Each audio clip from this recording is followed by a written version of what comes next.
नमस्कार, the Uttarakhand news में आपका स्वागत है। सीमांत सहित अन्य जनपदों की मुख्य खबरों में यातायात नियमों का उल्लंघन करने वालों के खिलाफ एसपी रेखा यादव के निर्देशानुसार पुलिस की कार्रवाई लगातार जारी है, जिसके तहत जनपद भर में पुलिस द्वारा नियमों का उल्लंघन करने वाले 98 लोगों के विरुद्ध चालानी कार्रवाई की गई। इधर बाहरी व्यक्तियों के सत्यापन को लेकर चलाए जा रहे अभियान के तहत पिथौरागढ़ के निराड़ा में जय प्रकाश देवलाल द्वारा अपने किराएदार का सत्यापन नहीं कराए जाने पर अपर उप निरीक्षक भुवन राम आर्या व टीम द्वारा मकान मालिक के विरुद्ध पुलिस अधिनियम के अंतर्गत कार्यवाही करते हुए 10,000 रुपए का कोर्ट का चालान किया गया। धारचूला के जुम्मा को जोड़ने वाले मार्ग के क्षतिग्रस्त होने से ग्रामीणों को कई तरह की परेशानियों का सामना करना पड़ रहा है। ग्रामीणों ने क्षतिग्रस्त हुई सड़क को शीघ्र सही किए जाने की मांग की है। मांग पर गौर नहीं किए जाने पर उन्होंने आंदोलन की चेतावनी दी है। क्षेत्र में आज हुई एक बैठक में उपस्थित ग्रामीणों ने कहा कि बीते दिनों हुए एनएच कार्य के दौरान प्लास्टिंग आदि कार्य से जुम्मा गांव को जोड़ने वाली सड़क जगह जगह क्षतिग्रस्त हो गई है, जिस कारण ग्रामीणों को आवाजाही करने में कई तरह की दिक्कतों का सामना करना पड़ रहा है और कई स्थानों पर खतरा भी बना हुआ है। इस दौरान ग्रामीणों ने शीघ्र सड़क सुधारीकरण किए जाने की मांग की। ग्रामीणों ने शीघ्र कार्रवाई नहीं होने पर आंदोलन की चेतावनी दी है। बीती रात अराजक तत्वों ने 1 दर्जन से अधिक वाहनों को क्षतिग्रस्त कर दिया, जिससे वाहन स्वामियों को खासा नुकसान हुआ है।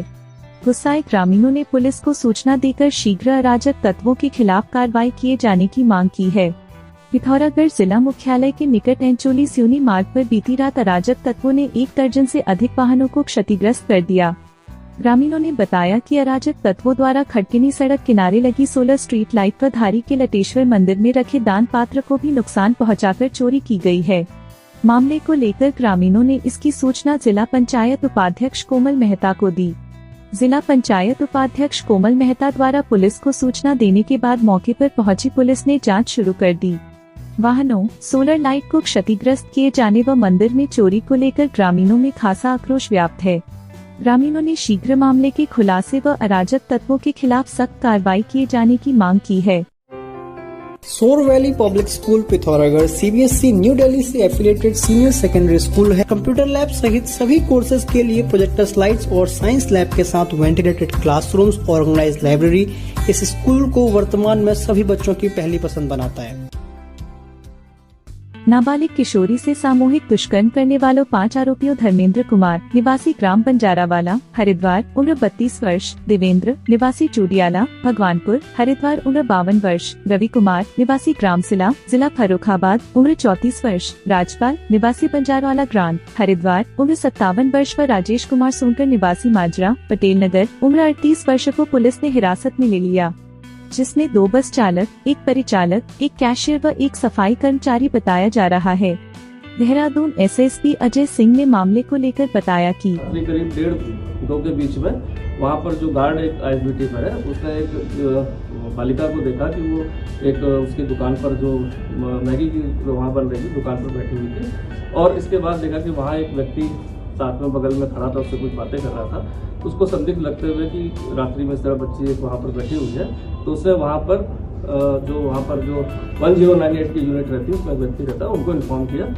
उनका नाम है श्री दिगंबर जी। तो उन्होंने इसके बाद चूँकि महिला उसमें बच्ची थी, तो उन्होंने अपनी दूसरी यूनिट में जो दूसरी महिला काम करती है जो आईएसबीटी पर थी, उसको कॉल करके फिर उसको वहाँ पर बुलाया, और बुलाने के बाद जो बच्ची से प्राथमिक जानकारी करी तो वो अपना नाम पता बहुत ज़्यादा नहीं बता पा रही थी। ये बताया जो प्राथमिक जांच में उन्होंने लिखा है रिपोर्ट में, उसमें लिखा था कि पटियाला से मैं आई हूँ और मेरे माँ बाप नहीं है। तो ये रिपोर्ट में उन्होंने जो प्राइमरी रिपोर्ट होती है उन्होंने उसको अंकित किया, और इसके बाद जो नियम होता है उनका कि थाने पर बताकर कि बच्चा मिला है और उसको हम चाइल्ड वेलफेयर के सामने प्रस्तुत करेंगे। अपना नाम पता घर का नहीं बता पा रही ठीक से और कुछ मानसिक रूप से परेशान लग रही है, तो इसको हम वहाँ पर काउंसलिंग करके और आपको सूचित करेंगे जो एकदम एसओपी के अनुसार है। इसके उपरांत जब उसको वहाँ पर 3:30 बजे के बाद ये सारी प्रक्रिया करके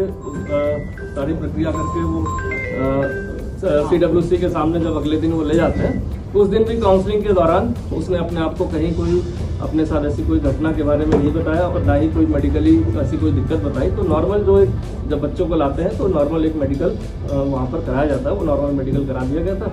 और इसके बाद घर का नाम पता, कभी मुरादाबाद, कभी दिल्ली जाना और कभी पटियाला जाना, और कभी अपने माँ बाप को कोरोना के दौरान उनकी डेथ हो जाना या बचपन में ही डेथ हो जाना, और इस तरह अपने भाई और जो घर में परिवार के लोग हैं उनका भी एग्जैक्ट कुछ नाम पता नहीं था, ना ही उसके पास कोई फ़ोन था, ना ही कोई आधार कार्ड या कोई आइडेंटिटी थी जिससे कि उसकी पहचान हो पाए। तो ये 14 तारीख को भी काउंसलिंग के दौरान ऐसी कोई बात नहीं बताई गई। 15 तारीख को क्योंकि वहाँ अलग अलग कमेटी है, चाइल्ड वेलफेयर कमेटी की काउंसलिंग होती है, वनिता करके उनकी काउंसलिंग होती है, और इसके अलावा CWC के मेंबर्स हैं उनकी भी काउंसलिंग होती है। तो नेक्स्ट डे जब काउंसलिंग की गई तो ये बात कुछ आई कि उसके साथ कोई गलत बात हुई जैसा उसने बताया। इसके बाद फिर उसकी 3rd काउंसलिंग हुई, नेक्स्ट डे फिर से करी गई काउंसलिंग। तो जब इस काउंसलिंग के बाद ये चीज़ निकल के आई कि हाँ भाई ये कोई मुरादाबाद में रहने वाली है, अब दिल्ली गई थी और दिल्ली के बाद यहाँ आई, लेकिन माता पिता इसके नहीं है, और इस तरह से एक घटना प्रकाश में आ रही कि इसके साथ कोई घटना ऐसी हुई होगी। और तो इस पर उनके द्वारा एक तहरीर जो है कल साहेबपुर जो हमें प्राप्त हुई थी, इसके बाद हमने तत्काल जैसी चीज़ प्राप्त हुई, एक टीम का गठन महिला अधिकारी और सभी के साथ हमने बना दिया था इसमें कि वो जाए मौके पर, क्योंकि घटना स्थल भी बहुत ज़्यादा स्पष्ट नहीं था, लेकिन ISBT से चूँकि वो मिली थी वहाँ से, इसलिए ISBT से हमने कैमरे को खंगालना शुरू किया। तो बहुत सारी हमें फुटेज मिली, इस फुटेज में बालिका आराम से वहाँ जगह बैठी हुई मिली। इसके बाद एक व्यक्ति वहाँ पर घूमता दिखाई दिया बगल में, और इसके बाद गार्ड ने जो सूचना दी तो वो करबोरेट हो गई थी हमारी पूरी घटनाक्रम की, इसी तरह से घटनाक्रम हुआ। तब जब वो सस्पेक्ट को जब हमारी महिला सस्पेक्टर द्वारा विस्तार से लड़की से पूछा गया तो उसके द्वारा ऐसा बताया गया कि 5 लोग के साथ ने अलग अलग समय में उसके साथ गलत काम किया। इसके आधार पर भी जो आदमी सस्पेक्ट वहाँ घूम रहा था, उस फुटेज को लेकर वहाँ के जितने भी हमारे ड्राइवर या काम करने वाले लोग हैं, कर्मचारीगण ISBT के आसपास रहते हैं दुकान पर, उन सबसे हमने वेरिफिकेशन कराया कि कोई इसको पहचानता होगा।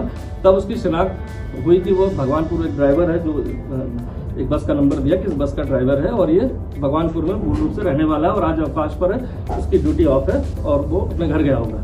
तो इसके आधार पर पुलिस टीम हमारी जो सस्पेक्ट था उसकी तलाश में निकल गई। साथ ही साथ जो मुकदमा दर्ज करके मेडिकल की जो प्राथमिक कार्रवाई होती है उसको प्रारंभ कर दी गई रात्रि में। और इस तरह से जब पहले सस्पेक्ट को पकड़ा गया तो उससे पूछताछ में फिर दूसरे का नाम, तीसरे का नाम, इस तरह 5 लोग इसमें टोटल जो है प्रकाश में है, जिसमें 2 ड्राइवर हैं, एक इसमें सरकारी कर्मचारी का ड्राइवर है, साथ ही साथ एक उसमें क्लीनर है और एक सफाई जो बस की करता है। इस तरह से इन्वॉल्व थे वो सारे लोग, एक ही उसमें इन्वॉल्व थे, और एक उसमें कैशियर है जो जहाँ पर कैश का पैसा जमा करके हिसाब किताब किया जाता है। तो समस्त घटनाक्रम में अभी तक जो जानकारी मिली कि दिल्ली और इसके बीच में बस चलती है, दिल्ली और देहरादून के बीच में, और कश्मीरी गेट पर ये लड़की वहाँ पर घूमते मिली थी, जिससे ड्राइवर की कुछ बात हुई और इसके बाद उनके साथ उस बस में बैठ के यहाँ पर आ गई थी और इसके बाद इसके साथ एक घटनाक्रम है। तो अभी तक जितनी चीज़ें आई हैं, अभी तक जितने कम समय में जो जितना प्रयास हो सकता था, 5 लोग जो आइडेंटिफाइड कर लिए गए, पूछताछ के बाद 5 को हिरासत में ले लिया गया। बाकी जो फील्ड यूनिट हमारी जो FSL की टीम है उसको भी रात्रि में बुलाकर हमने बस के जो भी अगर कोई सैंपल वगैरह FSL से। तो प्रदेश भर की मुख्य खबरों को सबसे पहले जानने के लिए आप हमारे YouTube चैनल को सब्सक्राइब करें, वीडियो को लाइक करें और कमेंट करें और वीडियो को शेयर करें। तो दोस्तों, वीडियो को देखने के लिए आपका बहुत बहुत धन्यवाद।